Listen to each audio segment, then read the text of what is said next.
Hello again, and welcome back to another one. And today we have a couple of topics to cover, as Eminem recently earned a couple of milestones that sparked reactions online, including a reaction from one of the MCs who influenced Eminem, MC Serch. I saw an interview with MC Serch recently.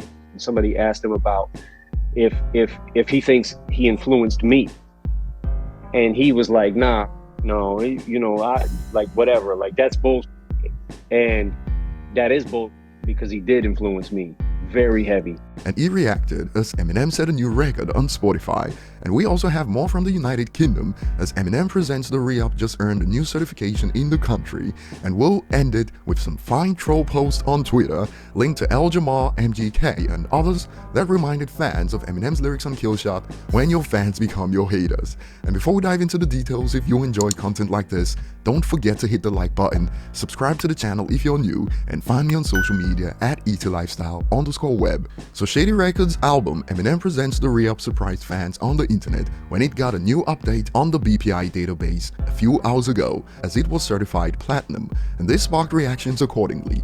No way, this is also getting certified platinum in the United Kingdom.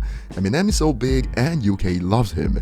Funny enough, we just covered a story of Eminem lyrics being used to teach Anapest in a UK university, and to give you some context of how huge this is for a rap album in the United Kingdom. For instance, Carter 3 was huge in the United Kingdom, but is yet to earn a platinum certification at gold right now, so you get an idea of what the re-up just did. And here's one reaction that sums it up: crazy. Short and simple. And it makes sense since he allegedly sparked a Shakespeare-Eminem debate in the country for the great poet of this generation. And one song that popped up a couple of times in reaction is the massively underrated No Apologies. No Apologies is the most underrated M song, one user says, and others believe Project is so slept on, even crazier, that he actually drew the cover to himself.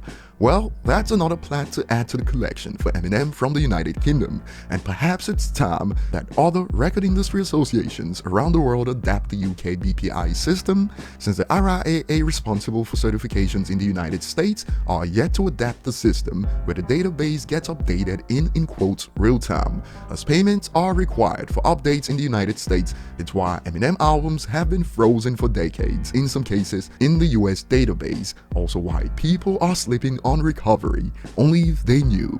Moving on to the next topic at hand, a recent report revealed another first record for Eminem. It goes, Eminem has now surpassed 30 billion streams on Spotify. All credits, he's the first and only act from 90s achieve this milestone, being the 6th most streamed act of all time on platform.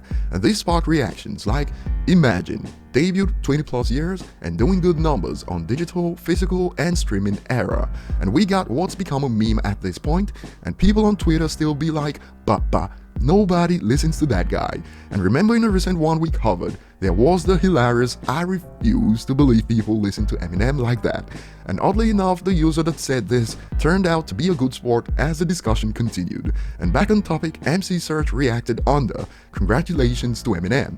And this is one that I hope Eminem sees, and this sums it up nicely. 90s artist being the best-selling artist of the 21st century and one of the most streamed artists of all time. If you don't call this longevity, I don't know what this means. Eminem, GOAT emojis. And we'll end it with some fine trolling on Twitter, and it looks like fans are taking notes from 50 Cent and applying it these days. And this popped up a few hours ago, a nice nod to Eminem lyrics on Killshot. Crazy how all of them used to be fanboys. A compilation that goes from Joe Budden, who tweeted before, "I got the M call today, and how he feels about my verse last night means the world to me. Actually, it means more than that. I'm honored." Next up, Tyler. A. Marshall mentioned me on Wicked Ways. A. M. F's with T. My favorite rapper F's with me. Wow, your life sucks. Next up, MGK, and this turned out to be the reality. Talk about irony. Eminem makes me wanna quit rapping. Damn, he's good, LOL. And El Jamar. White rappers I F with, and you can spot MC Serch and Eminem on the list.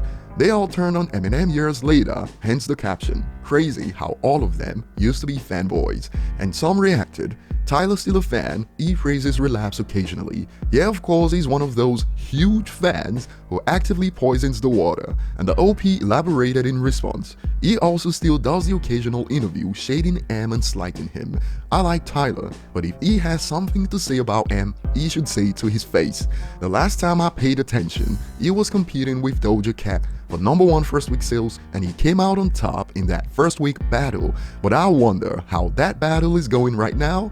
His fans have been awfully quiet about that battle lately. See, 50's antics been rubbing off on me. But jokes aside, evidently some missed our coverage of the El Jamal tweet from 2019, as this was a surprise for some. The El Jamal one is the most perplexing to me, one user says. Another one, holy moly, El Jamal used to F with M, and the OP believes Vulture Lad Vlad had a hand in this turn. I blame Vlad for the way Jamal switched up, he instigated that. Funny thing is Vlad is a stand too, and is acting out cause M would never sit for an interview with him. So apparently, when your fans become your haters, also applies to Vlad? Interesting. But that will be all for today. Share your thoughts below, thanks for watching, and see you on the next one.